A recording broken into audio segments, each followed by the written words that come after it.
जड़ावा में हम आ जाए अदिति जी तो तहरा जड़ावा भागावे के उपाय मालूम नहीं थे।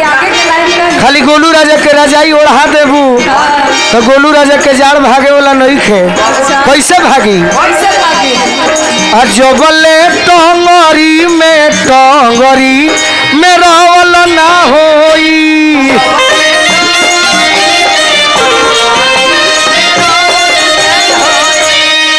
तबले जखमी जितेंद्र जड़ भगवल ना होई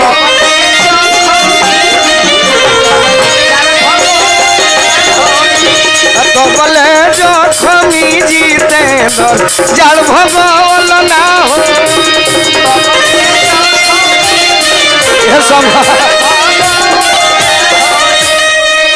अरे आवेला माजा जब गोलू राजा सट के सुतावे लसीनावा में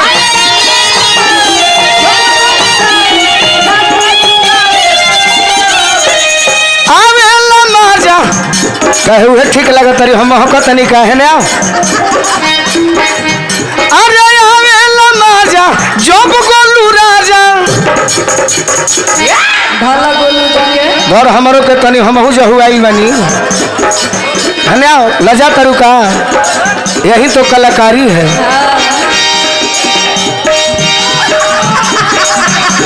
ठंडा में एको दिन बाकी नहीं खबी ना नहिले कौ दिन नहिला भइल बारे खाली सेंटे पर काम चलता है। अरे कमर में बमर उठावे बलमुआ आ जाई हजारा के दिनवा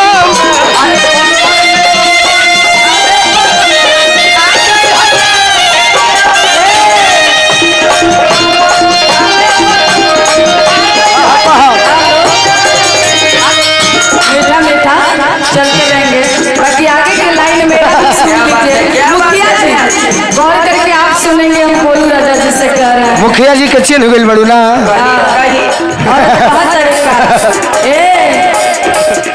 तताओ गर्मी बरसात बर्दाश्त हो जाए और संग में नहीं खत्म बाकी जारा में जवानी नाश हो जाए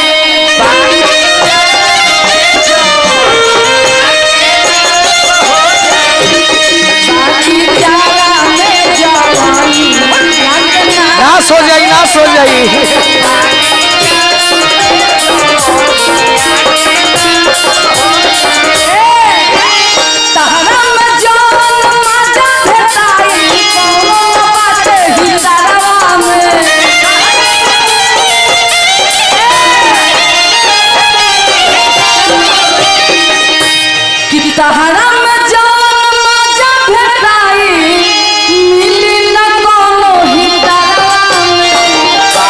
हिटारावा में वह तो कहीं की गड़बड़ कागा होता है।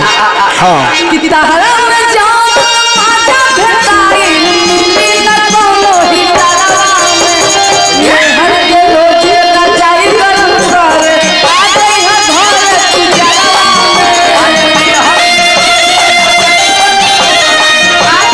राजन भैया अभी फरवरी महीना से होली के गीत भी शुरू हो जाता है।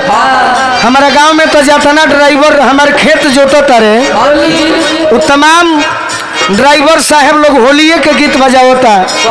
एक दिन डॉटनी कह रहे मर्दे सरस्वती पूजा के बाद बजावे के चाहिए कहते सकी ना गोलू राजा गाँव ना तो हमने के पवने सिंह जी के बजावता नहीं जा तो कहने के हमरो आइल बा बजेबा लोग सब सर्च कैलन से जान तरु कौन गाना सुनर चाहिए चीज सुनर चाहिए फागुन में माल फॉर्च्यूनर चाहिए सुनर चाहिए चीज सुनर चाहिए अरे सुनर चाहिए चीज सुनर चाहिए फागुन में माल फॉर्च्यूनर चाहिए।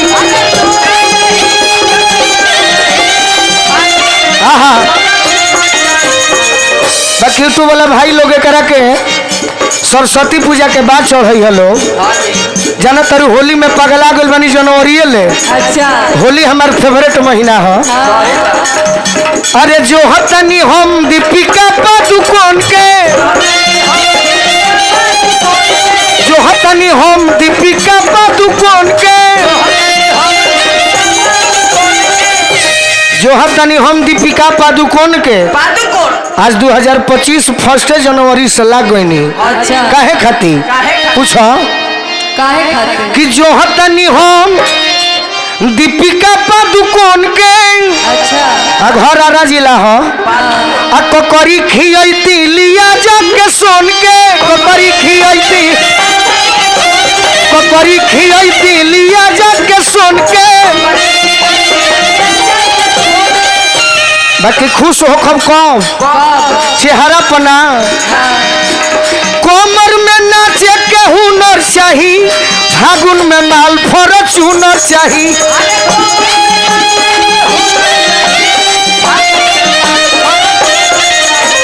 और का अरे गोलू के आइटम चाहिए गो प्यारी गोलू के आइटम चाहिए गो प्यारी जवना पमोह मरी है शिकारी होली में तनी मनी बिगड़ जाइले और जाना तरुका चाहिए ढोढ़ियों कर तो समुनर चाही फागुन में माल फॉर्च्यूनर चाही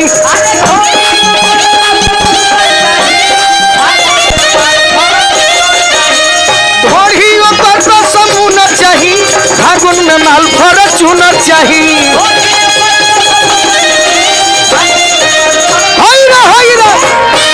अपना गीतिया काट के होली में चढ़ा दी हलो अगर इन्हें चढ़ा दी हलो तो जान ली हो गाड़ी से बात हुई चलो कहो कि गईला पुरवा होगा